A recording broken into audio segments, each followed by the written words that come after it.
So thanks to everyone that put questions in, by the way. This is a really good way to spend part of a drive. Makes the time go quickly. So thank you, everyone who submitted your questions. Let's get into it. Have you ever had any overuse injuries or injuries from cycling in general? And if so, what did you do about it? So no, I haven't had any injuries from cycling.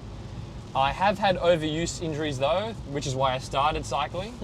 I had back injuries from when I was rowing.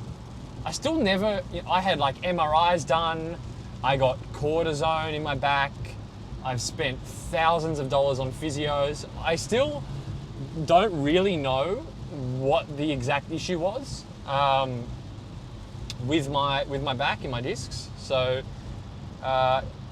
thankfully cycling is far less loading on the spine. So I don't have any back issues in cycling. So yeah, thankfully moving over to cycling, which was good. What do Aussies do when in Europe for left-hand rear brake, right-hand front brake, swapping and using team spare bikes, etc.? Good question. So for those of you that don't know, in Australia, we have our rear brake set up controlled by the left hand and the front brake is controlled by the right hand. But in Europe, that's the other way around.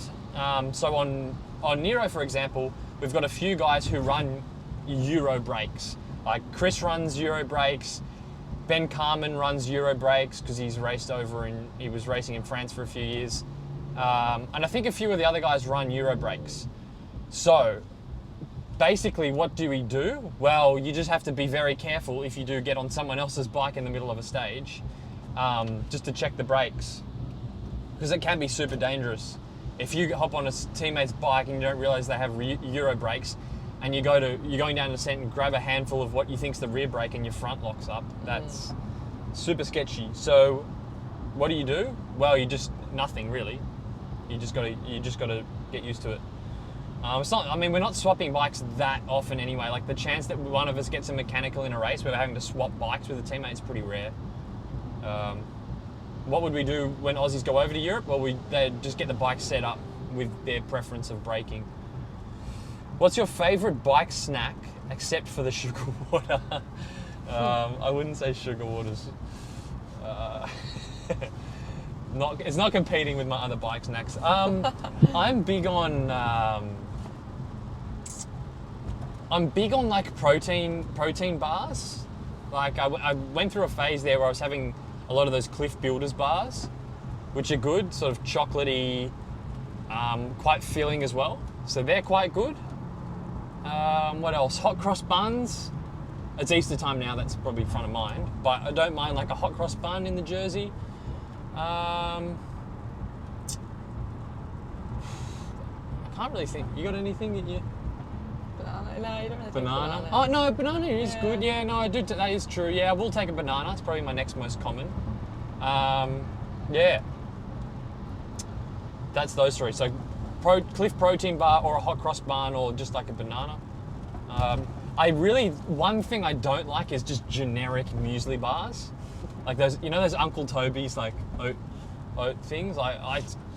They just don't. I swear they make you more. You have those and you're just more hungry than before you ate them. So, yeah, I try and stick away from just like a generic muesli bar. Don't rate those. You both look very happy and healthy. Oh, how nice. That's from Hope. Okay. Hope. Thanks, Hope. That's really nice. That is nice.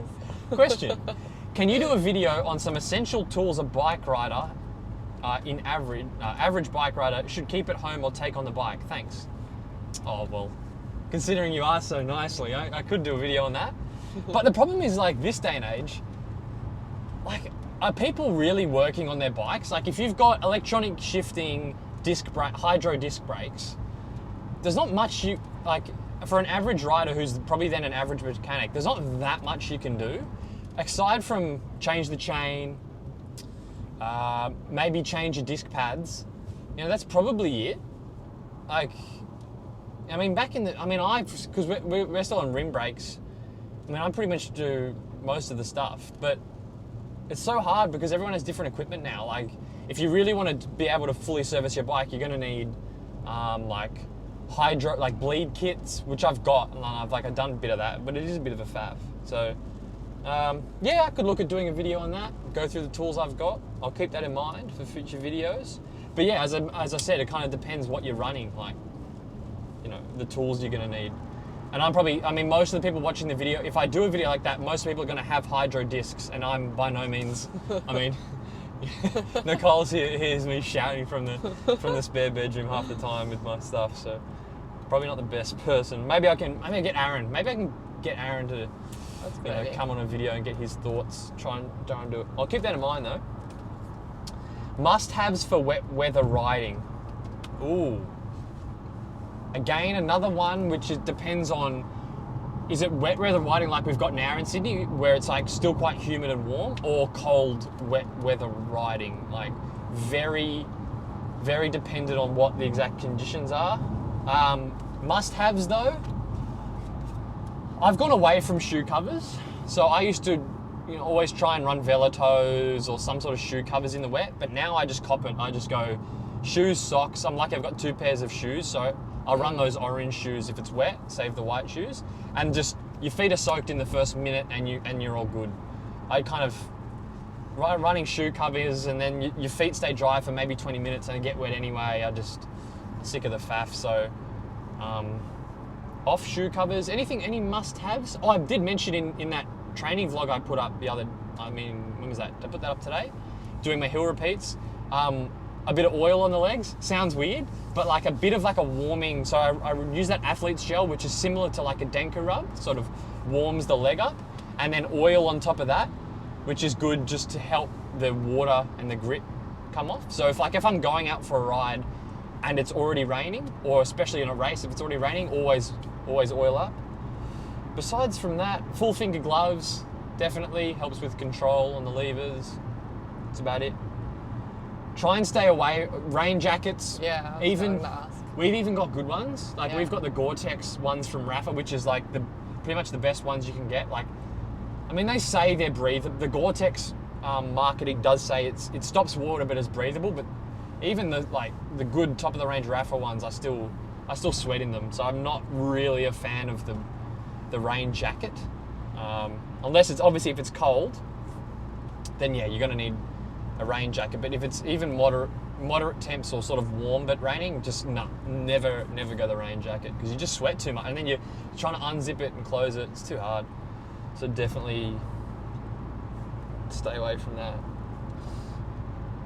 Have been quoted $570 for custom insoles. Ooh, I think I'm gonna like this question. Me and bike fit stuff. Okay, so $570 for custom insoles. I have a leg length discrepancy, and back when I was rowing, one of the things I went through was like getting custom insoles, and that's what you'll pay for, like custom insoles, especially if I got ones that were thicker on one side to deal with that leg length. So that's that's quite a normal price for custom insoles. Seems crazy expensive. I mean, it does, I agree. I wonder if off-the-shelf ones, so G8 Performance, would solve 95% of the issues like hot spots and numbness in toes during 3+ hour rides.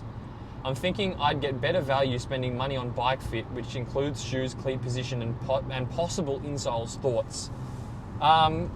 Yes, I do think I would definitely recommend spending money on the bike fit first, as opposed to just buying insoles because you've got getting hot foot. Like, it could be something to do with your cleat position or even your saddle position that's causing feet discomfort. So definitely bike fit first. I don't want to sound too cynical, but I've just seen a lot of bike fitters that will just put everyone gets insoles. Everyone gets G8 insoles. So maybe try and find a bike fitter that doesn't just seem to send everyone away with insoles, because maybe they can look to solve your issue without actually buying the insoles, would be the only thing. But yeah, I mean, a lot of people do run these sort of, not custom insoles, but ones like G8, which have some adjustments in them that you can make, but aren't fully custom. I mean, personally, I don't run insoles. I just find the insoles that come in most shoes have some sort of arch adjustment, and maybe you need insoles, but I don't. I do think, unfortunately, my personal opinion, and I'm not a bike fitting expert, so keep that in mind, but I do think some of the whole insole thing, I find it hard to believe that many people need insoles, considering like every man and his dog runs them. So, anyway, I'll stop rambling on that one, but yeah, get a bike fit first, and then yes, I think you're right, then maybe you need insoles from that. But most people have a leg difference. Yes, right, yeah. So, Most people have a functional leg length discrepancy to some degree. Yeah. Like it is quite normal. Then so you compensate for that in your bike fit and your saddle height and things like that. It's true. So Theragun / massage gun versus foam rolling. Ooh. Also, thoughts on cold showers. Cheers. I've done a whole video on this. I did that whole like popular recovery things. Google like Jesse Coyle, not Google it. In the YouTube search, go Jesse Coyle recovery. I did a whole where I ranked all these and talked about them. I actually really rated, like I thought I did well in that video. Like it was one of my better ones. So check that out. So in that video, I said I really prefer the massage gun over the foam roller. Reason being, I don't like the foam roller because you have to hold yourself in like those awkward positions to get the pressure right. Like if you're trying to do your glutes or your ITB, you're kind of like on the floor, bracing yourself, trying to get on the thing, on your spot. Not relaxing, you're still tense. Yeah, exactly. So then you're kind of like uncomfortable and still tense. And then usually there's too much on the foam roller at least. Sometimes you can have too much pressure. So I just like, the massage gun is so convenient because you just get it out, find the exact spot that's tight and giving you some pain and you just hold it on there. To me that's clear cut. Massage gun, foam, I mean, we both sometimes get into the massage gun and neither of us really touch the foam roller. I probably use the foam roller more. You probably use it a bit more than I do. Yeah. For my hips. Thoughts on cold showers? I reckon they're a pretty big gimmick. I don't reckon they do anything. And did I read a study recently saying that maybe cold water immersion and like ice baths can blunt some of your aerobic. There's a mechanism by which it could blunt some of your aerobic adaptations. Don't quote me on that, but I do think I remember reading about that. That maybe I'll do it. Yeah, maybe I'll do some more digging on that. But there was a bit of thing saying like, look, there's a time and a place for ice baths, especially if you're not really in cycling, but if you're a rugby player and you're bashing into other players and you're literally, if you don't have an ice bath, you're just going to swell up like a balloon. Then yes, you need to do an ice bath to reduce swelling. But doing it as a cyclist for recovery, I think there's a potential. I don't think it's going to do much, and it potentially might actually not be good for you. I actually think the opposite. Hot baths, hot water immersion. Doing the things for get a bit of heat stimulus is probably a better go. Can you provide some tips to overcome low motivation? That's very complex. I'd be very hazardous to just be giving out, tips, because you could, that could be a mental health thing, or if you could really have some issues if you've chronically having low motivation, not just even in cycling, but even in life. If that's not something I want to sort of make light of. But I would say, like, your motivation fluctuates naturally. Like, you're not always going to be super high motivated. So I kind of say, like, in the periods where you're naturally a little bit less motivated, you'll naturally get through them. Like, sometimes you 2 or 3 days where you're not that motivated, then something happens and suddenly your motivation comes back. So in those periods where you're getting those natural dips in motivation, you do have to rely a bit more on your discipline. Like, you're not always going to be desperate to get out the door and get on the bike and it's all amazing and fun. Like, some days you don't really feel like it, in which case you just fall back more on your discipline and know, okay, I'm a bit low in motivation, but I know that my motivation's gonna come back, as it usually does, and then just force yourself to get out there and do your session. In saying that, I mean, if you're super fatigued and maybe you need a day off to rest. So I'm not saying that's not the case, but I'm saying it is true that sometimes motivation naturally dips, and that's when you need to be disciplined, because geez, if I stopped training every time I didn't feel super motivated, I'd probably ride twice. I'd probably ride twice a week if I'm lucky, you know? Like that's what discipline is. So definitely I would say just be mindful of it, be aware of it, and just use your discipline to make sure you're still getting out there. And if you're chronically having low motivation, you need to chat to someone about it and figure out what's going on, because that's not normal.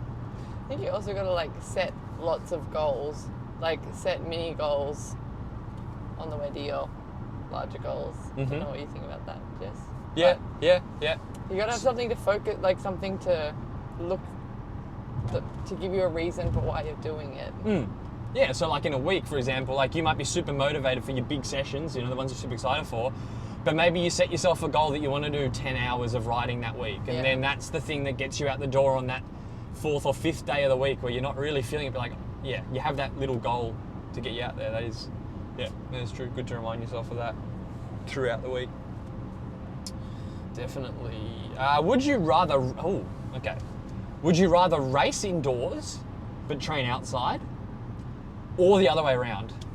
So you've either got to you can only race indoors but you get to train outdoors, or you have to do all your training indoors but you get to do your outdoor races.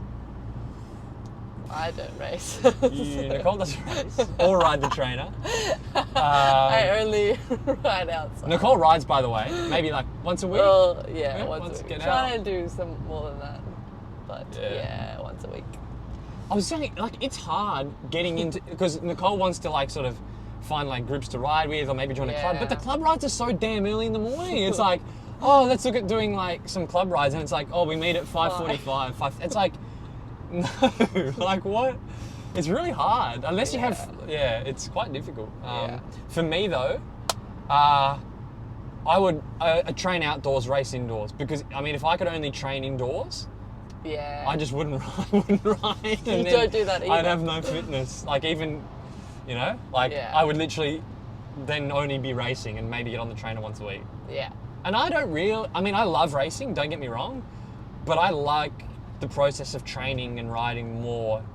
So to stay sane, I would quite happily just train and just do Strava segments, or I don't know, just do bunch rides. So, okay.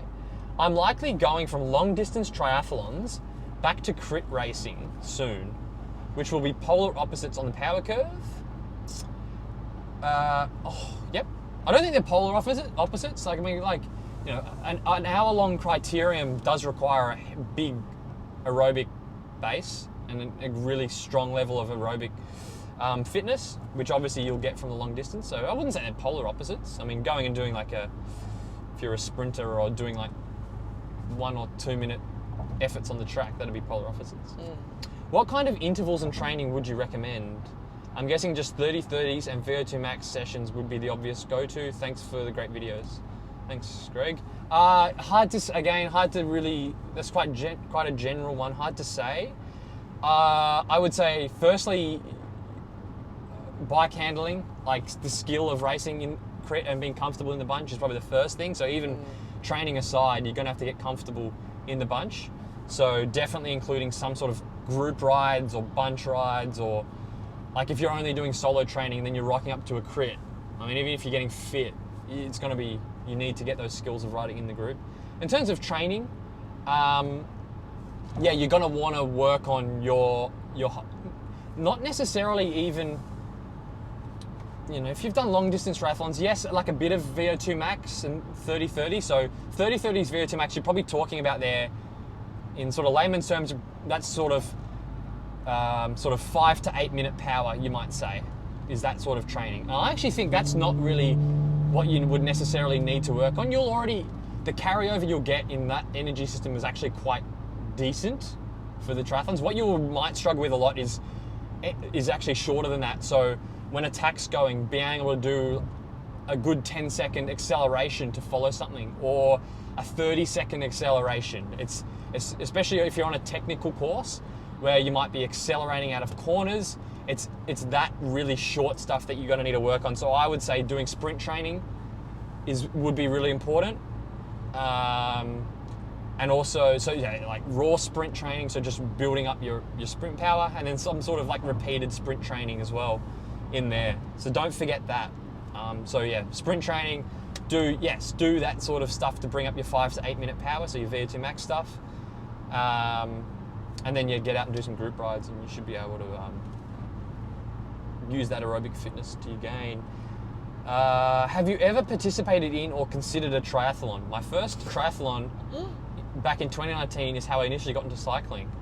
I've never participated in a triathlon. Nicole, you did the Husky Tri last year. I did, yeah. That's the race. That's what we're going to. Yeah. You got a bit of you were considering it after watching. Because I've run. I have run in the past. I haven't swum for so long. I can run decently because I've done a bit of running. I used to run when I was rowing, and I've done a little bit of running on and off. Have I considered doing it? No, not really. Oh, you did. There was a moment there. Maybe it was in COVID lockdown. You were like, oh, maybe I should do it. Yeah. Oh, like I do. If I wasn't training for anything really cycling related, like I do think it would be a bit of fun to do a couple of runs a week, get in the pool for a bit and go and do like a triathlon just to, as a bit of fun. But I don't, because I've actually still got cycling goals now. It's too hard. It's really trying to get back into running, and then you're so sore and it's so hard. It's really, to mix in is quite hard. So no, not considering yet. Maybe next year. Hey Jesse, how often do you test your FTP? I don't really ever do FTP. I very rarely do FTP tests. I do quite a lot of hard races and difficult training sessions that allow me to very accurately estimate my FTP to track progress. So I at any point in time, I can tell you what my FTP is within plus or minus 3 watts, I reckon. And just based off tracking my training. So I don't really need to go out and do an FTP test. I do enough hard other training. So I don't really test it specifically. What about your riders? For riders, it's very individual. Like, I've got riders that will test every 6 weeks, do a 20-minute test. Some people like that, others don't. So really up to the individual on that. Do you prefer a ramp test or the standard 20-minute test? 20-minute test. Using a ramp test to estimate your FTP is not really very accurate at all. Obviously Trainer Road, they have tested a lot of people, and they can say, well, what's the percent they use? 75% or 80%, something that percent of your peak 1 minute from your ramp test. And that could be accurate for some people, but it's not really that. I wouldn't recommend it. You're not testing your anaerobic threshold by doing a 1 minute stepped ramp test. And the other thing with the ramp test is they're having to do it on the trainer. So even if that was accurate for the trainer, that's not necessarily going to carry over to your power on the road. So for multiple reasons, I don't really like ramp tests. But some people really hate 20-minute tests, and in that case, like if I've got a rider that just says, "Oh, Jesse, I just hate 20-minute tests," I'm not gonna force them to do it.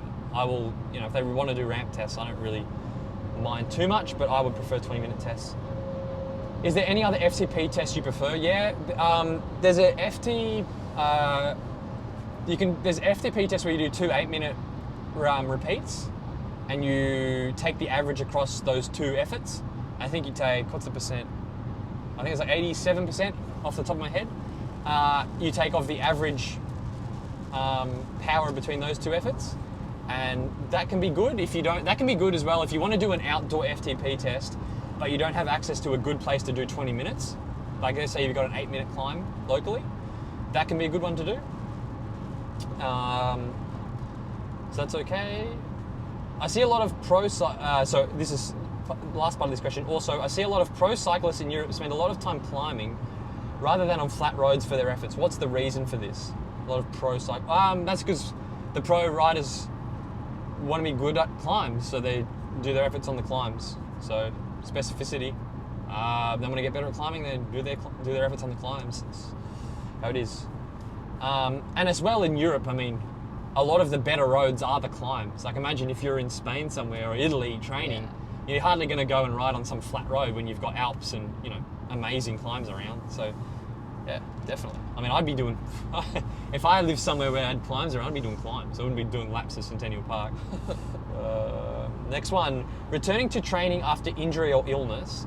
How long do you wait and what sorts of rides to do the first week or so back? Okay, good question. How long do you wait? I say wait until your fatigue is gone, that you feel good enough to ride is the first thing. And you have to be really honest with yourself. Like a lot of the time, some people will be like, yeah, I think I'm good to go. Because just like the motivation takes over and you can't convince yourself you're good. Just be honest with yourself. Like if you are feeling still tired, just be like, no, like I'm still tired. Don't get back on the bike yet. In saying that, once you feel good, you're good to get your legs rolling over again. Like I don't really subscribe to this. People have rules where it's like, you know, once you feel better, wait 3 days or things like that, which is not really based on any science. Once you feel good, you're fine to roll your legs over again. Doesn't mean you go out and do 4 hours with efforts, but you know, 45 minutes, 60 minutes, roll the legs over once you're feeling up to it. Get the system rolling over again. What do you do the first week back? You will, especially if you've had like if you've had more than sort of 4 days off, the first week back, you're not going to feel very good. So I would just, to most of my riders, I schedule training in and I just say, don't look at the power. Because people, like the first 1 or 2 rides back, they come back and like, oh, I've lost so much fitness. But really, it's just like they're overly fresh, so their heart rate's really high, they don't feel that good. But you get back to normal after 3 or 4 rides, most people are back into it if they've just had like a week off. So just don't try not to look at power too much. Don't do anything too specific. Just get a solid week under your belt and then get back into your full structure, I would say. Traveling from Singapore to Sydney in a few weeks with my bike. Awesome. Any recommended routes from 50 to 85 miles long? 50 to 85 miles, that's what? Between 80 and 150k-ish. Any on your Strava you recommend? I enjoy climbing in quieter roads. Oh, a lot of people don't know this, but on Strava, most people's routes are public. So you can go on someone's Strava profile and click routes and see all the routes they've created. I use the Strava route builder all the time, so I've got hundreds of routes in there. So it's probably going to be a waste. If you go on my profile and try and stalk my routes, yeah, good luck, because there's so much crap in there. I enjoy climbing in quieter roads. Okay, what would I recommend? You're in Sydney. First thing, I would say classic Eastern Suburbs loop. So down to La Perouse. You can follow along the beaches and go up to Watson's Bay, back into the city. That's along the eastern peninsula of Sydney. I would also recommend from the city right over to Taronga Zoo. Just look on your maps, just type in Taronga Zoo and then map yourself out there and back. There's a climb that goes down to the water at Taronga Zoo and back up. It's really nice. There's also, if you look around that area, go on the Strava segment map, and there's also there's Clifton Gardens. You can look that up. There's a few climbs around there in Mossman. Like a Mossman Hills route is quite nice. Balmoral Beach, it's a good one to do. If you want to go longer, the classic ones in Sydney would be Acuna Bay. Google that. Also, you could do Bobbin Head would be the other one. If you're riding on your own though, you're going to have a hard time. So, Sydney is hard to navigate. It's just the truth. So I would say, if you can, join. This is going to seem this is going to seem really lame, but just if you want to do rides, join Rafa Cycling Club, RCC. The annual membership's not that much, and it means when you go to somewhere like Sydney, you can do the RCC club rides. You just log into the app in Sydney and it has all the Sydney rides, and they do all those routes. So you don't have to it's really hard to. It's you know what it's like. Imagine going doing all these rides in Sydney on your own. Especially if you're wanting quieter roads. Cars are a bit unavoidable. Yeah. A lot of these routes. It is. So I would say, just join RCC and just do their RCC rides. It's worth it. It's not that expensive, I don't think. And there's other benefits you get, but yeah, definitely I would do that. Because as well, even the clubs, you can't just go to SU Velo and do the rides really, because most of the clubs want you to be a member to go and do the club rides, whereas RCC you can just join and pay the membership fee. And then as well, if you travel a lot, there's RCC clubs all over. Like there's probably one in Singapore, I would guess. So it is good if you're going to be doing traveling with your bike. What would your week look like after a big race/event? For example, the Warnie. I feel I've had the perfect recovery week program from my coach and feeling ready to get back into training. Interested to hear your thoughts on how you structure recovery rides, rest days, nutrition, sleep, and how you would gauge the body's readiness to take on the higher strain again. Again, this is really dependent on, do you have other races coming up that are quite important that you want to carry on in your form to, or are you having like a week break?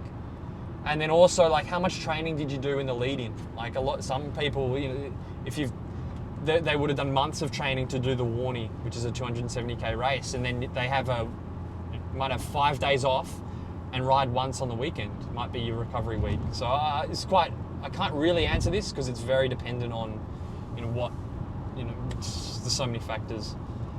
Generally though, even for people like coach, more unstructured rides generally in recovery week. So rest days, and then go out and just ride with your mates. Or if you feel up to riding, ride. If not, have another rest day. Like really just very unstructured is probably the key to a recovery week. Take the pressure off if you can. But then on the other side of things, like sometimes I get back from a target race, especially if I had a decent race, and I want to keep training. Like it's like really motivating. So that's the other thing is, you might get back from a target race and be like, I'm actually feeling good. I want to do a few more weeks of training and get out to local racing or see what other races are on the calendar. So keep that in mind as well. How far out from racing do you recommend to begin race-specific work?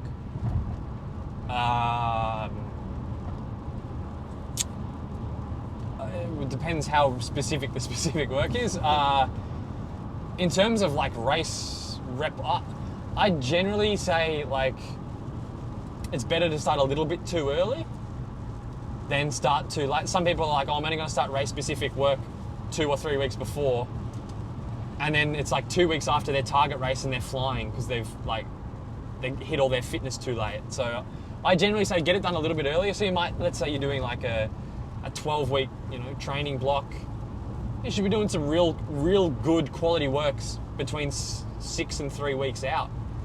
And then generally if you've done a lot of training, for a lot of people, I find they respond best if they do their taper week, do their deload week the week before the race, and then actually build a bit of load back in the week of the race. And that way you're not getting that thing I said where you're kind of getting this form 1 or 2 weeks after the race. I think it happens a lot. People sort of do their taper week, then they do their race, and then the week after the race they're flying. So generally I find, as I said, if it's been a big training block, do the deload week the week prior to the race, and then assuming you're racing on the weekend, then you've got the whole week to build some load back in. Hope that answered it. Again, it's very dependent. Anyway.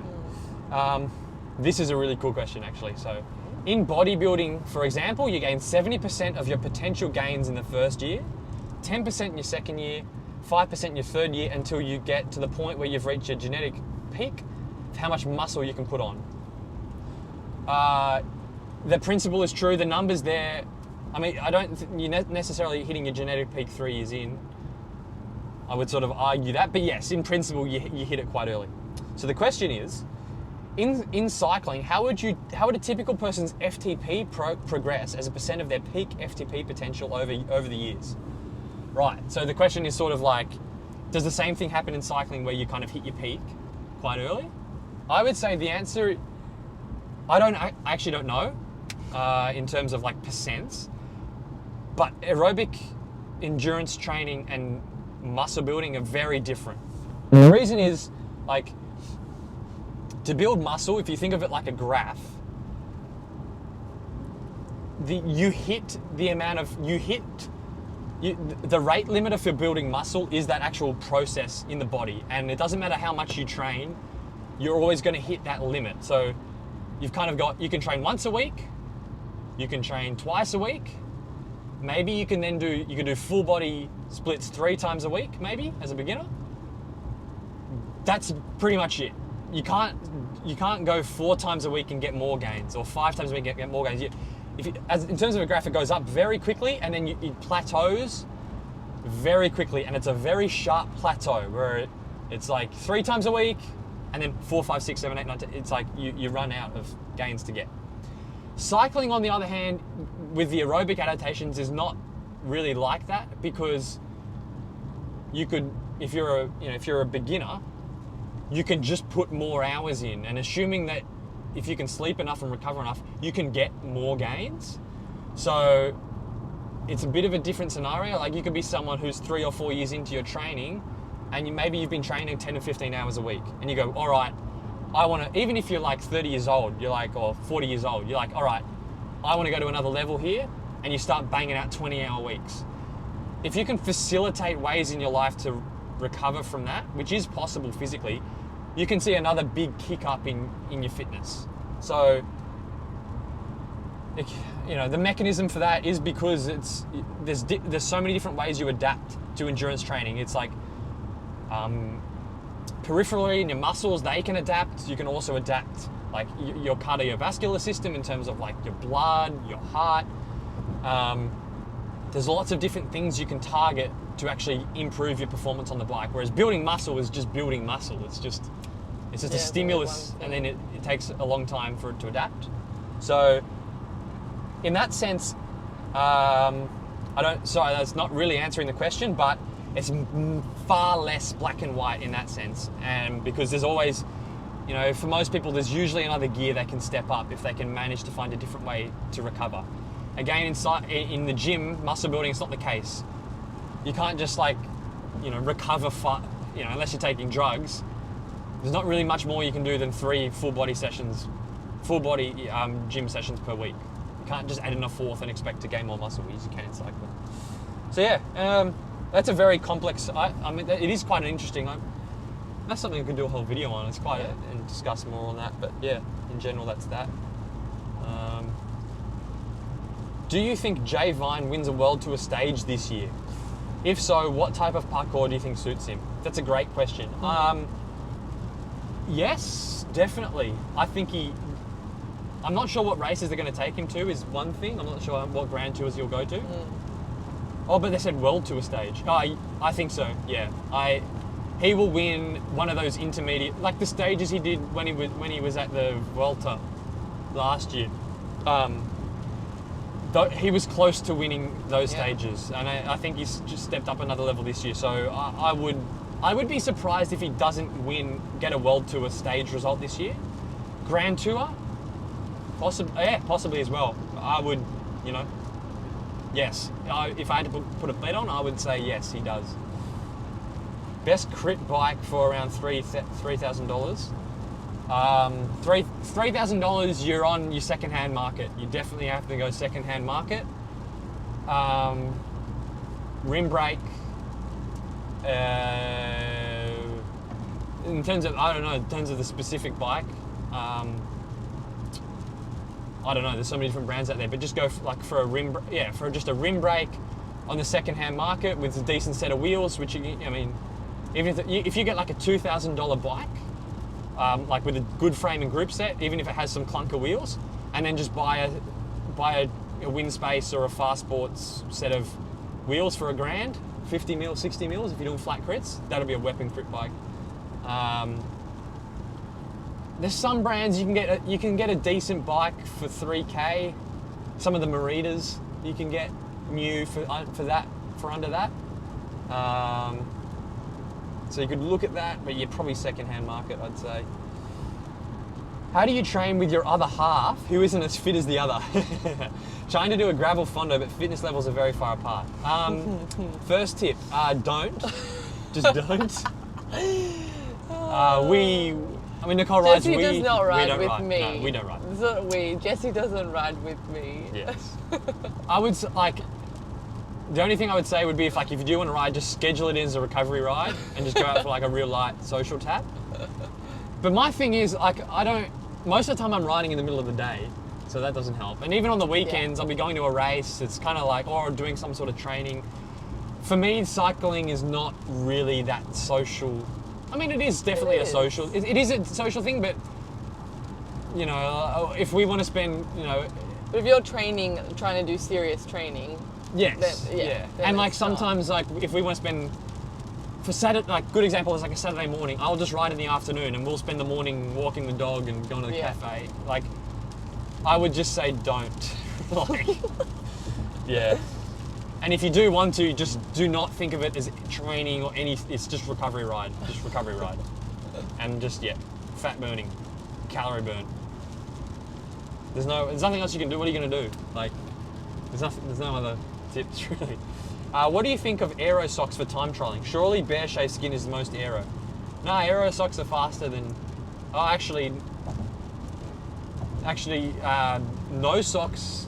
It depends on the socks. I think it depends on the person as well.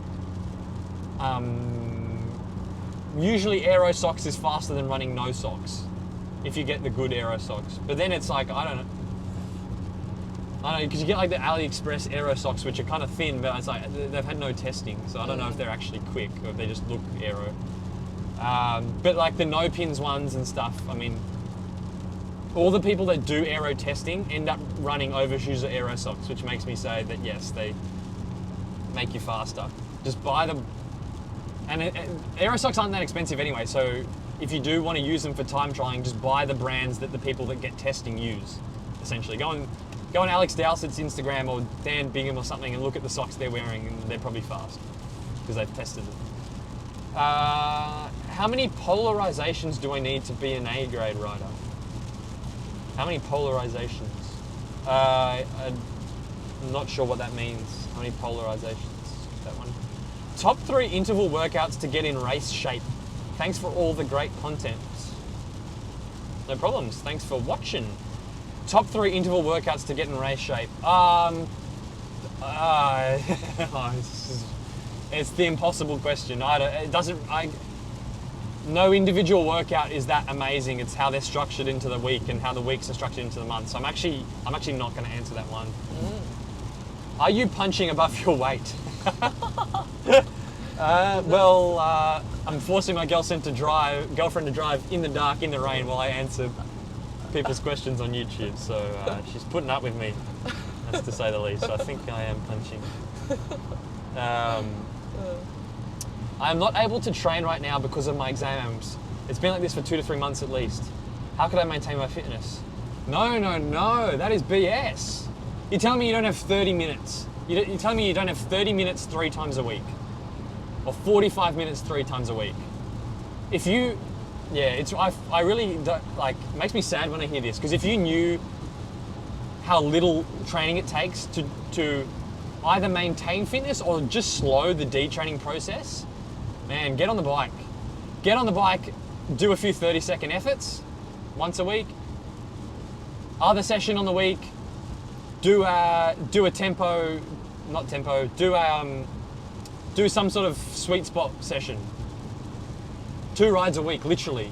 It's like, man, to be doing nothing is really a shame, because you can do a lot even on 2 or 3 rides a week. So just, man, get on the bike and make a 45-minute route and sprint up all the hills, literally. Like, it's really that, if it's comparing to doing nothing, it's literally that basic. But never do nothing for 2 or 3 months. Please, just get on the bike. Get on the bike, sprint up a few hills. Fitness maintenance comes from intensity, mostly, not volume. Especially if you're on limited hours, you're not gonna be able to do long rides anyway. So if you do get on the bike, just get your heart rate up, close to max, and do that. Don't try and be like, I'm gonna get on the bike and try and just do zone 2. It's not really gonna do much if you're only riding 2 to 4 hours a week. So yeah, high intensity. Oh, I think this this has got to be a troll. Oh crap, hold on. Hey Jesse, in one of your recent videos you discussed an idea of keeping carbs in your mouth for optimal absorption. I really like the idea and I think it makes sense. However, I tried on a group ride recently and the other guys were making fun of me for how I chose to carb up. for reference, I was eating a banana and decided not to bite it because I wanted to keep it in my mouth for maximal carb intake. I tried to explain that it's optimal carb intake, but they were having none of it. How do you stay focused and silence the haters? Oh my gosh. Wow, I'm picturing... well, okay. Well done. Archimedes nuts. Riding around with a banana in your mouth. Oh my gosh. Best way to make cycling a more spectator friendly for the non-cyclist. Gosh. I don't know. Criteriums are okay. Yeah, criterium, circuits, circuits and stuff. Shorter racing as well, like Yeah. just keep the racing shorter. And I think a lot of it comes to commentary as well. People underestimate the engagement that a commentator gives versus just the visuals.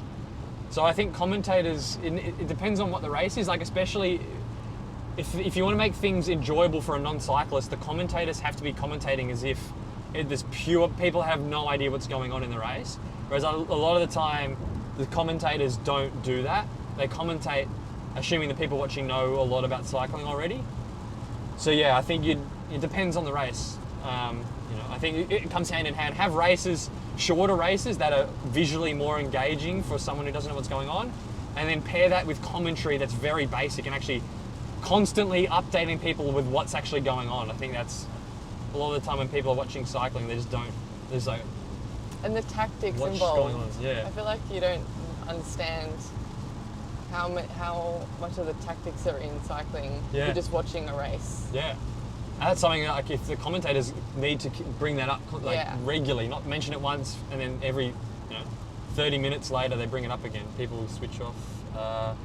What is the best way for you, Nicole, find for Chris to help you so that he is able to cycle and perform well? What was that? What was the question? I'm not sure, sorry.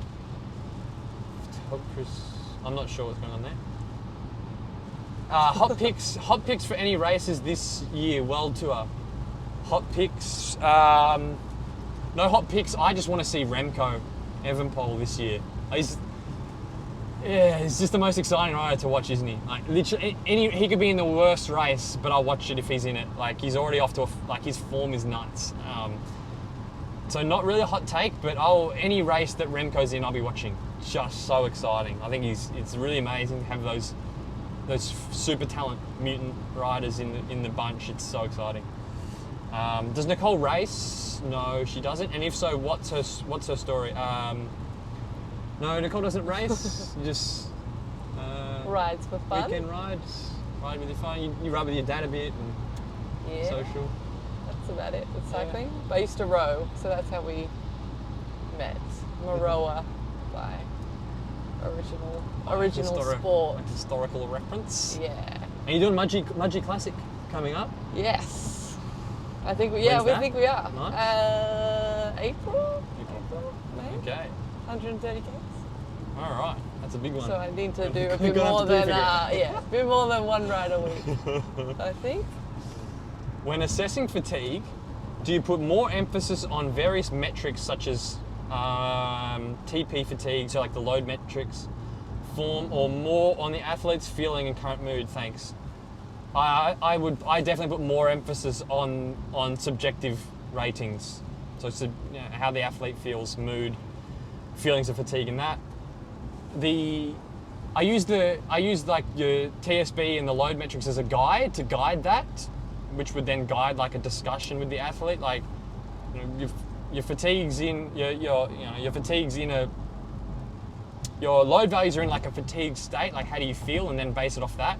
But yeah, there's no way you would be blindly sort of adjusting things just based off the load metrics, because the correlation between their load metrics and how a rider feels, in my experience, is not that good. Like riders, there's riders that can sit at -20, -30 and they're fine for weeks. There's riders that touch -20 TSB and they're cooked. So yeah, I don't. Definitely more on the athlete. Hi, can you train both VLA max and VO2 max in the same time period? With this, I mean, can you get benefits in both areas in the same training week, month? Like doing a longer 4-hour ride in the weekends to lower the VLA max, and also doing some intervals at 105 to 120% of FTP during the week. Cheers, love your vids. So VLA max, I'll be honest, I'm not overly familiar with this. It's not something we really did much when I did my exercise and sports science degree. We didn't look too much into VLA max. It's still not used that much. I'm aware of what it is, but it's not really something I look at too much. I don't really understand the question though, because VLA max is more a measure of your anaerobic capacity. So like doing 4-hour rides isn't going to improve your VLA max. So do 4-hour rides to lower your VLA max? No. VLA max is higher intensity than VO2 max. So, but yes, like you could be doing training to improve your VO2 max. So, I just did a video doing 5x3 minute hill repeats, for example. And then if you wanted to improve your your VLA max and your anaerobic capacity, you could also be doing sessions with more 30-second efforts and that sort of thing. So yeah, definitely you can do both of those in the same training block. Absolutely. I don't have much else. I feel like I should have elaborated on it. There's not much else to say on that. Yes, you can target multiple things, definitely. What are your go-to over-under sessions and threshold sessions to increase fitness fast? Thanks. I'll give the same answer. I don't really have any go-to sessions. Just pick whatever threshold sessions you enjoy. It's probably the biggest one, and then structure them into a well-organized week and month, and you'll see progression. Personally, my personal favorites is I don't really like over-unders too much. I prefer steady state efforts, just personally. This is what I like. I like sitting, having that number target and just sitting on it, but that's personal preference. I have hairy knuckles. Should I shave or wear gloves? Wear gloves. Personal preference. I'd wear gloves. Shaved hands, and then you get that regrowth on your hands. Yeah, nah, not a vibe.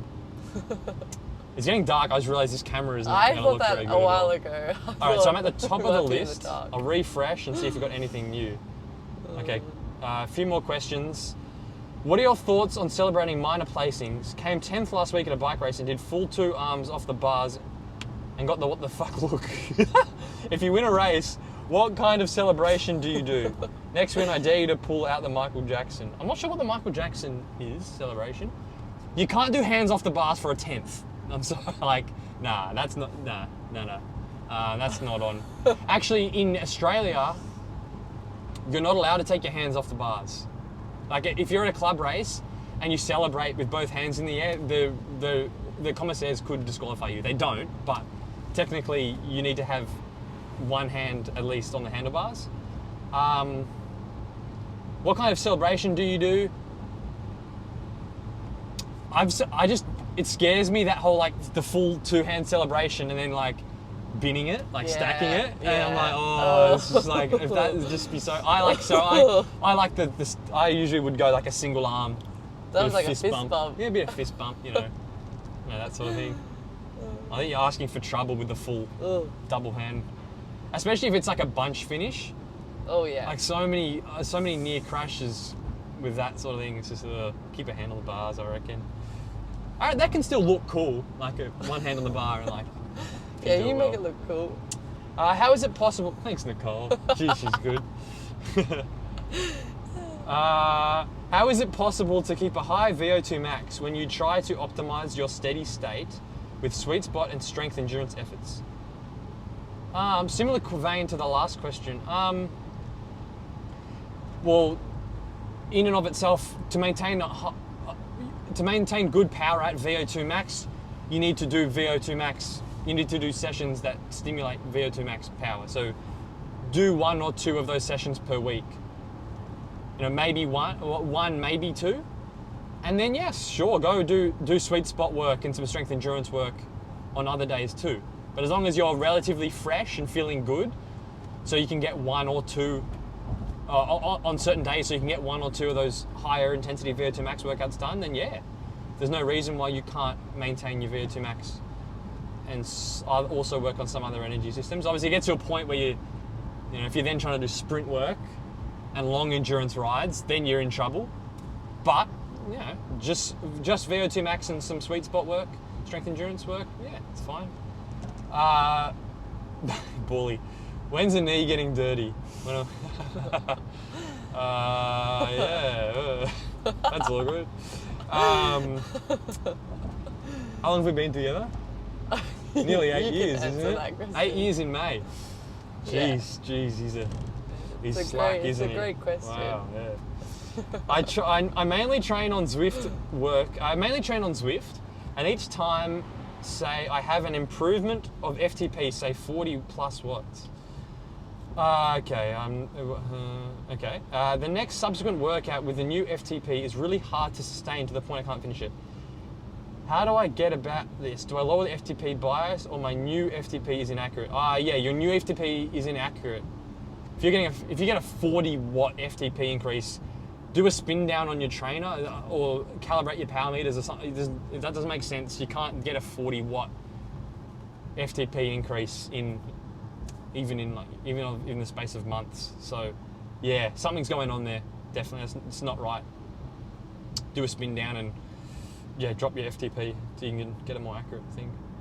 Why do you think you're an expert in everything? Ooh, ouch. I don't think I am. I'm quite happy to say when I don't know what I'm doing. And plus I'm making videos on a very specific topic, which is cycling, which is my full-time job and which I studied at university and which I literally spend hours with my head in every day of the week. So in the stuff I make videos on, I am an expert. Thanks, dickhead. Last question. Pure performance and not sponsored. What bike would you ride? And what have you found harder? Training / racing for rowing or cycling? Training. I'm sorry. Training for rowing is harder. Yeah. Because you've got gym, work, which you've got double day. It's hard. I mean, it's harder. And the other thing about rowing is there's not really. I mean, there's technique. There's definitely technique. Yes.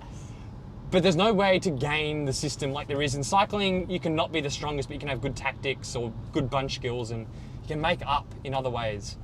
But in rowing, it's just pure grunt work. Yeah, you're good or you're not. So it's just harder.